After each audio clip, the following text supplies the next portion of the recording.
The morning sun cast long shadows across the busy Denver International Airport as Harold Morrison slowly made his way through the crowded terminal.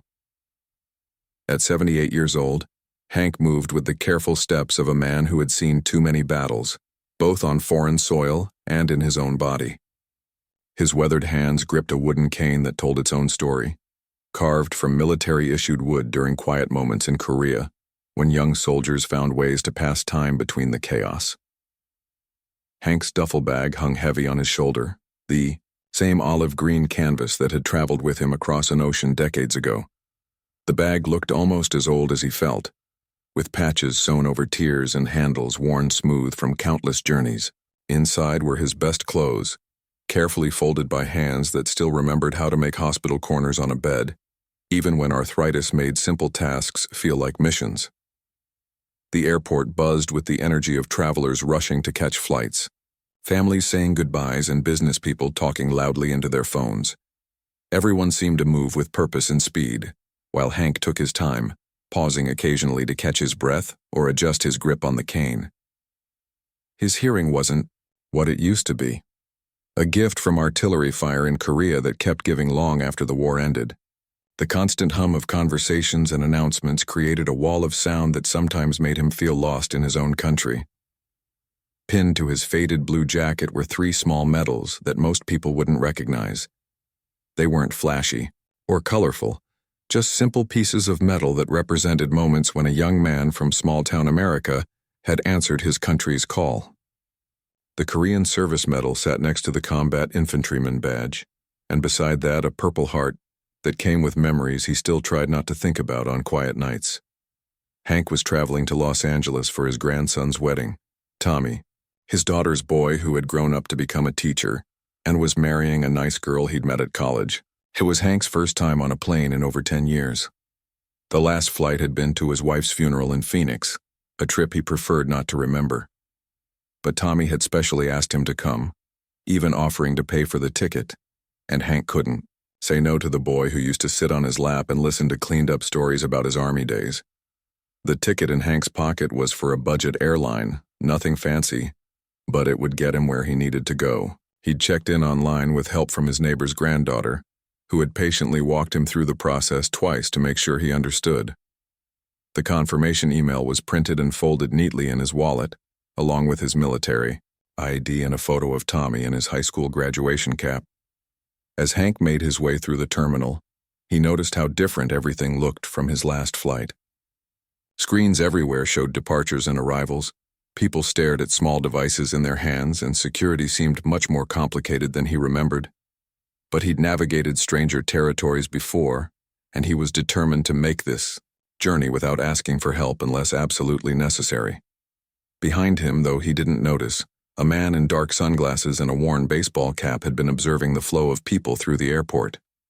The observer moved with the quiet confidence of someone comfortable in crowds but preferring to remain unnoticed. His clothes were simple: jeans, a plain t-shirt, and sneakers that had seen better days. Nothing about his appearance would make anyone look twice, which was exactly the point. The man in the cap had been researching a new film project, something about everyday American heroes and the stories that never made the news. He'd spent weeks talking to veterans, teachers, first responders, and ordinary people who had done extraordinary things when no one was watching. Today he was just observing, taking mental notes about how people interacted, how they treated each other, and what stories might be hiding in plain sight. Hank reached the long corridor leading to his gate, Gate 23, and paused to rest his legs. The walk was longer than he'd expected, and his arthritis was acting up from the change in weather. Colorado's thin air didn't help either, making him feel slightly dizzy as he tried to keep up with the pace of other travelers. A young mother with 2 small children bumped into him slightly as she rushed past, her arms full of diaper bags and toys. She called out, "Sorry," over her shoulder, but didn't stop. The incident reminded Hank of how invisible he'd become over the years. Not in a bitter way. He understood that everyone had their own struggles and destinations, but there had been a time when he commanded attention, when his word meant something to the young soldiers under his care, Now he was just another elderly man moving slowly through a world that had little patience for anyone who couldn't keep up.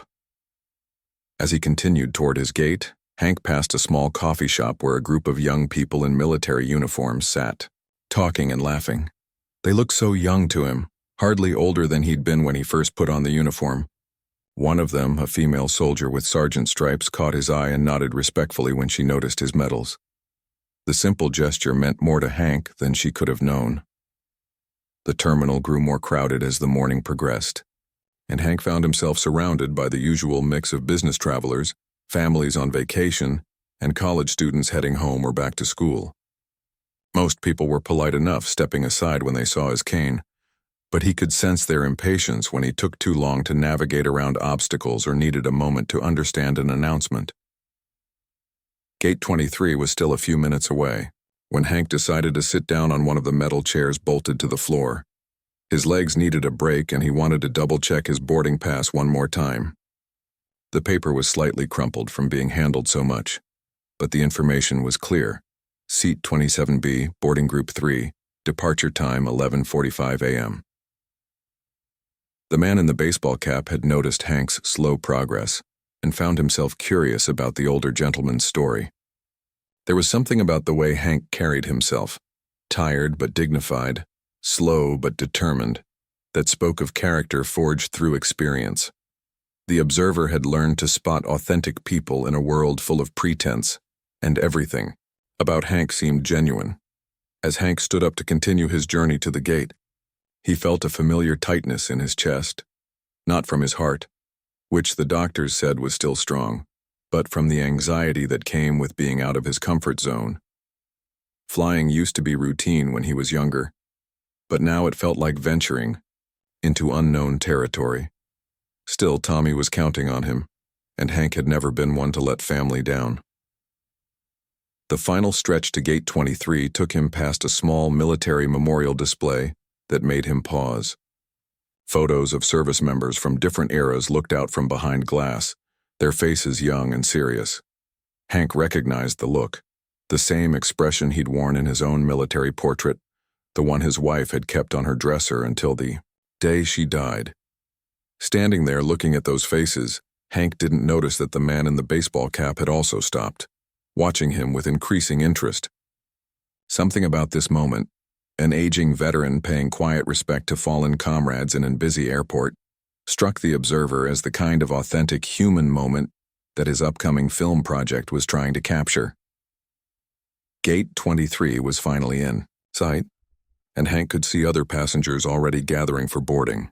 His heart rate picked up slightly, not from exertion but from anticipation. In just a few hours, he'd be in Los Angeles, seeing Tommy in his wedding suit, meeting his bride-to-be, and being part of a celebration that represented hope and new beginnings. He had no way of knowing that the simple act of boarding a plane was about to become something much more complicated, or that the quiet observer who had been watching his journey was about to become an unexpected ally in a situation that would change everything. Hank finally reached Gate 23, breathing a little heavier than he'd like to admit. The boarding area was already filling up with passengers, most of them younger travelers with backpacks and rolling suitcases.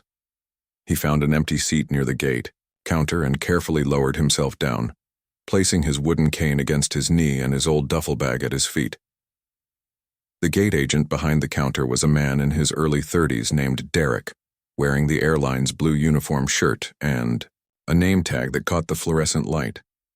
Derek had been working for the budget airline for 3 years, and his attitude showed the wear of dealing with difficult passengers, delayed flights, and corporate pressure to keep everything moving on schedule. He was the kind of employee who followed rules to the letter, especially when those rules made his job easier. Hank pulled out his boarding pass one more time, smoothing the wrinkled paper against his leg. The letters and numbers were clear enough. He was in Group 3, which meant he'd board after the first 2 groups. He'd never understood why airlines made boarding so complicated, but he was willing to wait his turn like everyone else. Around him, other passengers chatted on their phones, worked on laptops, or scrolled through their devices. A few glanced at Hank with the polite disinterest that people show elderly strangers in public spaces. His military medals caught the light occasionally, but most people were too busy with their own concerns to notice the small pieces of history pinned to his jacket. The man in the baseball cap and sunglasses had positioned himself near a pillar, about 20 feet away, close enough to observe but far enough to remain unnoticed. He'd been watching Hank's journey through the airport with growing interest, recognizing something authentic in the old man's quiet dignity. There was a story there, the kind of real human drama that Hollywood often tried to recreate, but rarely captured honestly. Derek's voice crackled over the intercom system, announcing that boarding would begin in 10 minutes. Passengers started gathering their belongings and forming loose groups near the gate. Hank stayed seated, knowing that Group 3 wouldn't be called for a while yet. He used the time to rest his legs and watch the controlled chaos of people preparing to travel. When Derek finally called for Group 1 to board, Hank watched as business travelers and frequent flyers lined up with their phones ready to scan. The process moved quickly and efficiently. Group 2 followed soon after, and Hank began to gather his things, knowing his turn was coming up. But when Derek called for Group 3, something unexpected happened. As Hank approached the boarding line with his cane and duffel bag, Derek looked up from his computer screen and his expression changed. Instead of the routine smile he'd been giving other passengers, Derek's face showed something that looked like suspicion. "Excuse me, sir," Derek said, his voice loud enough for other passengers to hear. "I need to see your boarding pass." Hank handed over the wrinkled paper, confused by the tone. Every passenger had been showing their boarding passes. It was part of the normal process. But Derek studied Hank's pass much longer than he'd looked at anyone else's, turning it over in his hands as if checking for something. "This says Group 3, Derek said, stating the obvious. "Yes, sir," Hank replied politely. "That's what I'm boarding with." Derek looked Hank up and down, taking in the cane, the slow movements, and the old duffel bag. "Are you traveling alone today?" The question caught Hank off guard. He'd heard Derek ask a few other passengers about their destinations or wish them a good flight, but no one else had been questioned about traveling alone. "Yes, I am," Hank answered. "Going to my grandson's wedding in Los Angeles. And you don't have anyone assisting you?" Derek's voice had an edge to it now, as if Hank was causing some kind of problem just by existing. "I don't need assistance," Hank said, his voice still polite but with a hint of confusion. "I've been traveling on my own for many years." By now, other passengers in line behind Hank were getting restless. A woman with a briefcase checked her watch impatiently. A college student with a huge backpack shifted from foot to foot. The line was backing up and people were starting to notice that something unusual was happening at the gate counter. Derek seemed to realize he was creating a scene, but instead of moving things along, he doubled down on his questioning. "Sir, I need to make sure you can board this aircraft safely. Do you have any medical conditions I should know about?" Hank's face flushed slightly. In all his years of flying, no one had ever asked him about medical conditions at the gate. "I'm fine, son. Just a little arthritis, but that's not stopping me from flying." "What about your hearing?" Derek asked, noticing how Hank had leaned forward to catch the question. "Can you hear safety announcements clearly?" The question stung more than Derek probably intended. Hank's hearing loss was a direct result of his military service, the price he'd paid for serving his country in Korea. But he wasn't about to explain his war injuries to a gate agent who seemed determined to find reasons to keep him off the plane. "My hearing is fine for flying," Hank said, his voice getting a little firmer. "I've never had any problems on planes before." Derek wasn't satisfied. He looked at his computer screen, then back at Hank, then at the growing line of impatient passengers. "Sir, I'm going to need to see some additional identification. Do you have a driver's license?" Hank reached for his wallet, his hands shaking slightly, not from nervousness but from the arthritis that made simple tasks more difficult than they used to be. The shaking didn't go unnoticed by Derek, who seemed to interpret it as evidence that Hank was unfit to fly. "Are you feeling all right, sir?" Derek asked, his voice now loud enough for half the gate area to hear. "You seem a little shaky." The comment made Hank's face burn with embarrassment. Other passengers were definitely watching now, some with curiosity, others with the uncomfortable expression people get when they witness someone else's humiliation. Hank had been in combat, had faced enemy fire, had buried friends and come home to a country that didn't always welcome its veterans with open arms. But somehow, this public questioning by a young man who'd probably never faced anything more dangerous than an angry customer felt worse than all of that. "I'm fine," Hank repeated, his voice steady despite his embarrassment. "I just have arthritis. It doesn't affect my ability to fly." Derek took Hank's driver's license and studied it, as if it might be fake. He compared the photo to Hank's face, checked the expiration date twice, and even held it up to the light. The whole process took much longer than necessary, and the line behind Hank was getting longer and more restless. "Sir," Derek said finally, "I'm concerned about your ability to follow safety procedures. If there's an emergency, passengers need to be able to move quickly and follow instructions clearly." Hank felt his temper starting to rise, something that didn't happen often anymore. "Young man, I served in the Korean War. I think I can handle sitting in an airplane seat and following safety instructions." But Derek seemed unmoved by this information. If anything, it seemed to confirm his suspicions that Hank was too old to fly safely. "That was a long time ago, sir. I'm talking about right now, today. Can you walk quickly if needed? Can you help other passengers if there's an emergency?" The questions kept coming, each one more insulting than the last. Other passengers in line were getting visibly annoyed, not at Derek for causing the delay, but at Hank for apparently being the source of the problem. A few people moved to other lines, and Hank could hear whispered conversations behind him. The man in the baseball cap had moved closer, his jaw tight with anger at what he was witnessing. He'd seen enough discrimination in his life to recognize it when it happened, and this was clearly an elderly man being singled out for no reason other than his age and physical limitations. The observer's hands clenched into fists as he watched. Hank tried to maintain his dignity in the face of increasingly hostile questioning. Derek finally handed back Hank's identification, but he didn't move to scan the boarding pass. Instead, he picked up his phone and made a call that Hank couldn't quite hear over the airport noise. When Derek hung up, his expression had hardened even more. "Sir, I'm going to have to ask you to step aside," Derek announced. "I've called for a supervisor to come and assess your fitness to fly." The words hit Hank like a physical blow. In all his years, through war and peace, through good times and bad, he'd never been told he wasn't fit for something because of his age. The embarrassment was overwhelming, made worse by the fact that it was happening in front of dozens of strangers who were now openly staring at the scene unfolding at Gate 23. Hank's voice shook when he spoke, but not from fear, from a combination of anger, hurt, and disbelief that this was happening to him. "I have a valid ticket. I've done nothing wrong. Why are you treating me like this?" But Derek had already moved on to the next passenger in line, effectively dismissing Hank as if he'd never existed. The dismissal was the final insult, and Hank felt tears of frustration starting to form in his eyes. That's when the man in the baseball cap decided he'd seen enough. Hank stood there beside the gate counter, feeling more alone than he had in years. The busy airport seemed to fade around him as the reality of his situation sank in. Other passengers continued boarding while he remained stuck in this nightmare, watching his chance to get to Tommy's wedding slip away with each person who walked past him onto the plane.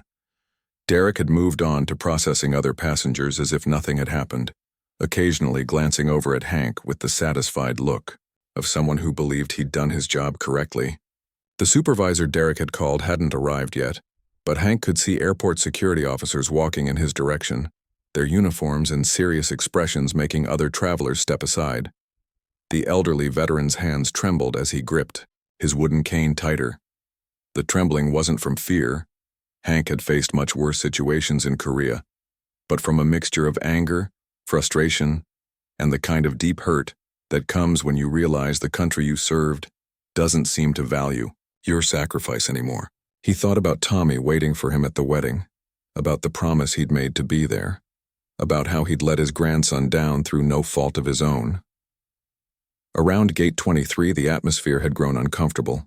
Passengers waiting for other flights couldn't help but notice the commotion, and many were pulling out their phones to record what was happening. In today's world, drama at airports often became social media content within minutes. Though most people filming had no idea they were about to witness something extraordinary, The man in the baseball cap and sunglasses had been watching everything unfold with growing anger. He'd seen enough injustice in his life to recognize it clearly, and what was happening to Hank was wrong on every level. The Observer had been researching stories about everyday heroes for his upcoming film project, but he was witnessing the opposite, an everyday hero being treated like a problem to be solved rather than a person to be respected. As the security officers approached Hank, the man in the cap made a decision that would change everything. He'd spent his career playing characters who stood up for what was right, and now it was time to do it in real life. He began walking toward the gate counter, removing his sunglasses as he moved through the crowd. Derek was in the middle of explaining to the security officers that he had an elderly passenger causing disruptions when a familiar voice cut through the noise of the busy gate area. "Excuse me," the voice said, calm but carrying an unmistakable authority. "What exactly is the problem here?" Derek looked up to see who was interrupting his explanation to security, and his face went pale. Standing before him was someone he recognized immediately, not just from movies, but from countless interviews, award shows, and magazine covers. The face was older now, marked by years and experience, but absolutely unmistakable. The security officers also recognized him instantly. One of them, a younger officer named Rodriguez, had grown up watching Rocky movies with his father and couldn't believe what he was seeing. The other officer, Thompson, was older and more professional, but even he seemed taken aback by the sudden appearance of one of Hollywood's most famous faces. Other passengers began to notice what was happening. Whispers spread through the gate area like wildfire. "Is that really him? Oh my God, it's Sylvester Stallone. Someone's filming this." The energy in the space completely shifted as people realized they were witnessing something unprecedented. Stallone ignored the growing attention and focused entirely on the situation at hand. He looked at Hank, taking in the elderly man's military medals, his obvious distress, and the dignity he was trying to maintain despite his humiliation. Then he turned his attention to Derek, who was clearly struggling to process what was happening. "I asked you a question," Stallone said, his voice carrying the same intensity he brought to his movie roles but without any theatrics. This was real life, and his anger was genuine. "What's the problem with this gentleman boarding his flight?" Derek stammered, trying to recover his composure. "Sir, we have procedures." This passenger seemed confused and potentially unable to follow safety instructions. "Confused?" Stallone interrupted, his voice rising slightly. "This man served his country in Korea. He's traveled here on his own with a valid ticket to attend his grandson's wedding. What exactly seems confused about that?" The crowd around Gate 23 had grown larger as word spread through the terminal that something big was happening. Passengers from other gates were walking over to see what the commotion was about. Airport employees were starting to gather as well, some recognizing the celebrity, others just curious about the unusual scene. Hank looked up at Stallone with a mixture of gratitude and disbelief. In all his years, he never could have imagined that a famous actor would step in to defend him. The kindness in Stallone's eyes when he looked at the elderly veteran was genuine and unmistakable. "What's your name, sir?" Stallone asked Hank gently. "Harold Morrison, but everyone calls me Hank," the veteran replied, his voice stronger now that he had an ally. Stallone nodded and turned back to Derek. "So Derek," he said, reading the gate agent's name tag, "you're telling me that Hank here, a decorated veteran, can't handle sitting in an airplane seat? Is that your professional assessment?" Derek was sweating now, clearly aware that this situation had spiraled far beyond anything he'd expected. The presence of cameras and the growing crowd made everything worse. "Sir, I was just following company policy about passengers who might need assistance." "Did he ask for assistance?" Stallone asked pointedly. "No, but did he cause any disturbance before you started questioning him?" "Well, no, but I thought..." "You thought what? That an elderly man with a cane automatically can't fly? That veterans who served their country should be treated like problems to be solved?" The security officers were in an awkward position. They'd been called to handle what Derek described as a disruptive passenger, But now they were witnessing what appeared to be discrimination against an elderly veteran, with one of the most famous actors in the world serving as his defender. Officer Rodriguez decided to speak up. "Mr. Morrison, do you feel comfortable flying today? Any concerns about your health or ability to follow safety procedures?" Hank straightened up as much as his arthritis would allow. "Officer, I've been flying since before that young man was born," he said, nodding toward Derek. "I understand safety procedures, I can follow instructions, and I have every right to board this aircraft with my valid ticket."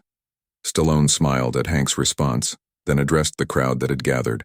"Ladies and gentlemen, you're looking at a man who answered his country's call when America needed him.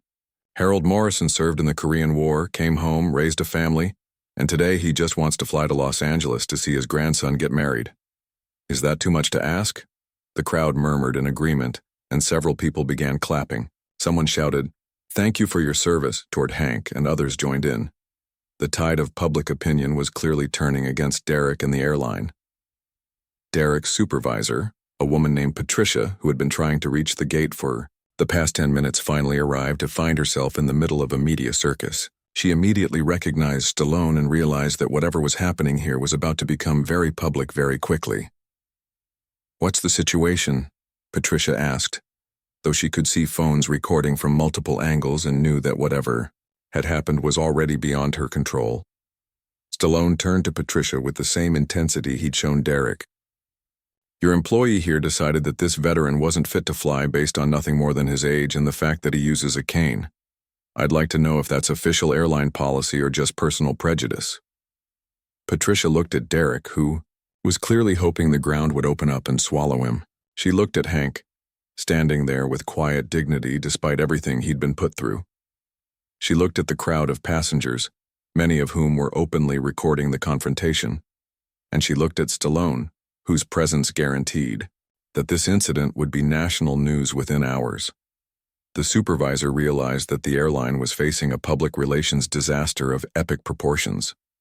Videos of the incident were probably already being uploaded to social media, and the story of a veteran being denied boarding while Sylvester Stallone defended him was the kind of content that went viral instantly. "Mr. Morrison," Patricia said, turning to Hank, "I sincerely apologize for any inconvenience. Of course you're welcome to board your flight. Derek, please process Mr. Morrison's boarding pass immediately." But Stallone wasn't satisfied with a simple apology. "That's not enough," he said firmly. "This man has been publicly humiliated for no reason other than discrimination. An apology doesn't undo that damage." The crowd agreed with Stallone, and the murmur of approval grew louder. Someone shouted "Justice for the veteran," and others picked up the chant. The situation had moved far beyond a simple airline boarding dispute and had become a moment of reckoning about how society treats its elderly and its veterans. Hank looked around at all the faces supporting him, at the famous actor who had risked his own reputation to stand up for a stranger, and at the airport employees who were scrambling to figure out how to handle a situation that had become much bigger than anyone anticipated. The crowd around Gate 23 had grown to over 100 people, with passengers abandoning their own gates to witness what was quickly becoming the most talked-about incident in Denver International Airport's history. Cell phones were held high in the air, capturing every moment of the confrontation between Hollywood royalty and airline staff over the treatment of an elderly veteran. Stallone wasn't backing down. He stood firmly beside Hank, his presence transforming the old soldier from a problem to be managed into a hero to be celebrated. The actor's years of playing underdog characters had prepared him for this moment. But this wasn't a script. This was real life, and the stakes were genuine. "Patricia, is it?" Stallone said, reading the supervisor's name tag. "Let me explain something to you. I've spent months researching stories about Korean War veterans for an upcoming project. Do you know what I've learned? These men went to war when they were barely out of high school. They fought in temperatures that dropped to 40 below zero. They watched their friends die in battles most Americans have never heard of. And when they came home, many of them faced a country that didn't want to acknowledge their sacrifice." The crowd listened in complete silence. Even Derek, who had started this whole mess, found himself paying attention to every word. Stallone's Voice carried the weight of someone who had done his homework and genuinely understood what he was talking about. Harold Morrison here, Stallone continued, placing a gentle hand on Hank's shoulder, was 19 years old when he shipped out to Korea. 19. He spent 2 years fighting for freedom in a war that's been called the Forgotten War because America moved on and forgot about the men who served there. Hank felt tears forming in his eyes, not from sadness, but from the overwhelming feeling of being understood and valued by someone who had taken the time to learn about his generation's sacrifices. Stallone turned back to Patricia and Derek, his voice gaining intensity. So when I see a veteran being treated like a problem instead of being honored for his service, it makes me angry. Really angry. This man earned the right to be treated with respect, not questioned like a criminal trying to board a plane with a valid ticket. Someone in the crowd shouted, "Tell them, Rocky," and others laughed and clapped, but Stallone raised his hand for quiet. This wasn't about entertainment, this was about justice. Patricia was frantically trying to figure out how to handle the situation. The airline's customer service phone lines were already lighting up as videos of the incident spread across social media. She could see airport security supervisors approaching, along with what appeared to be local news crews who had somehow gotten word of what was happening. "Mr. Stallone," Patricia said, trying to regain control.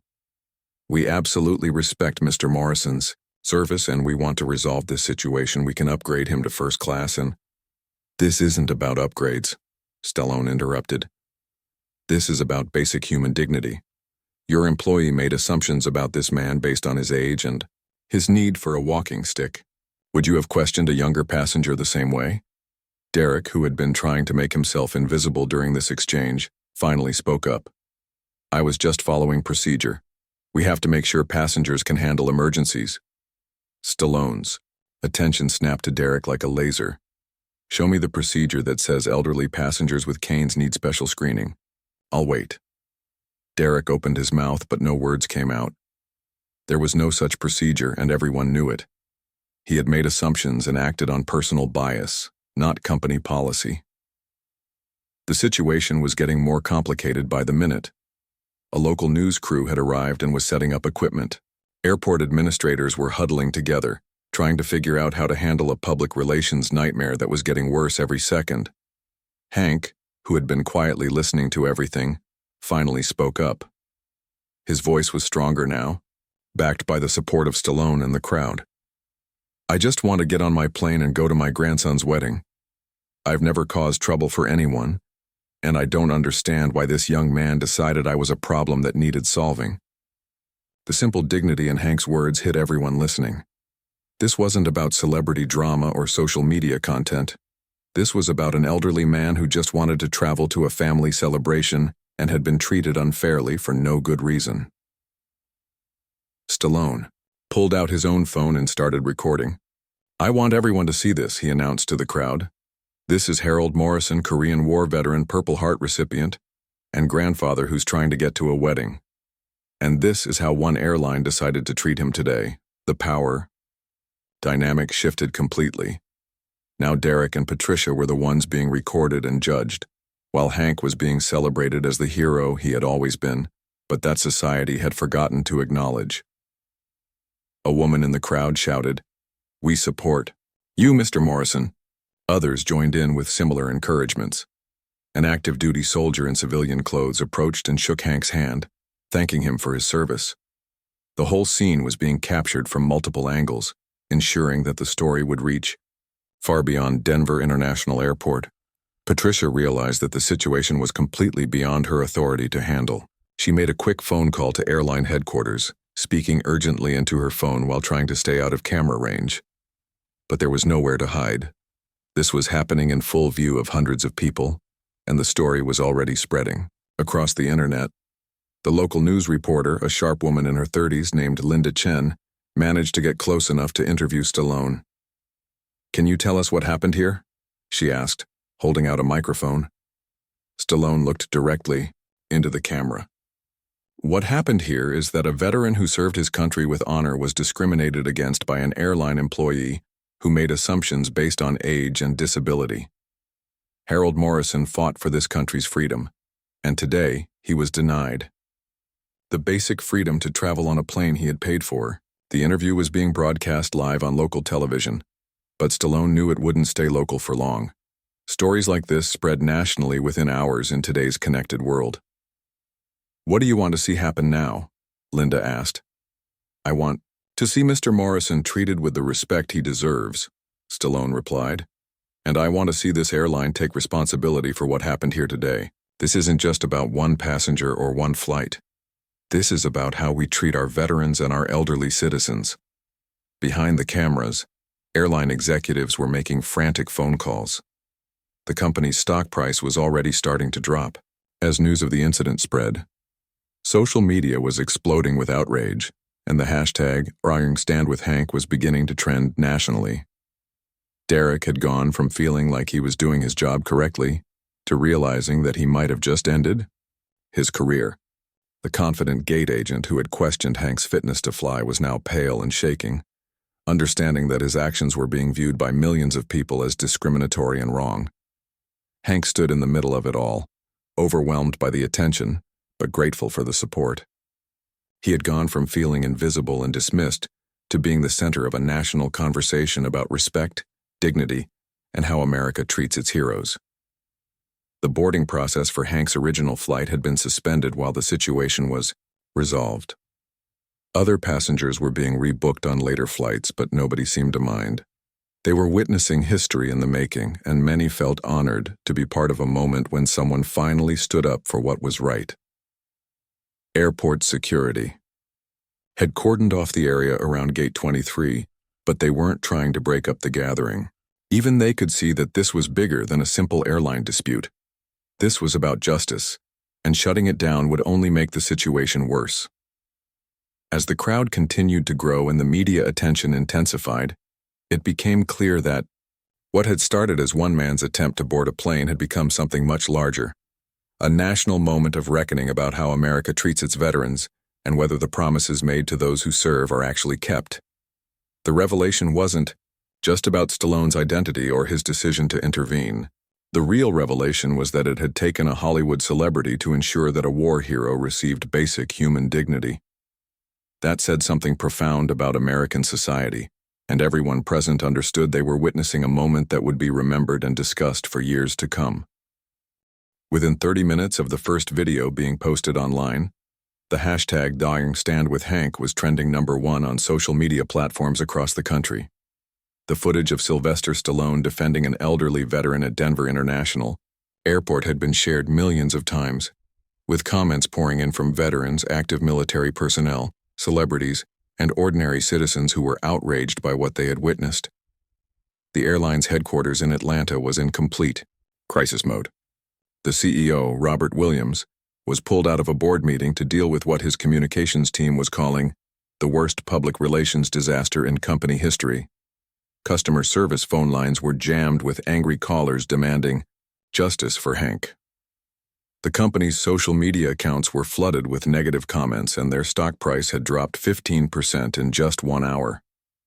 At Gate 23, the crowd had grown to over 300 people. Airport authorities had given up trying to manage the situation and were instead focusing on keeping everyone safe. The original flight to Los Angeles had been delayed indefinitely, but nobody seemed to care. History was being made, and everyone wanted to be part of it. Stallone was still standing beside Hank, who looked overwhelmed but grateful for all the support.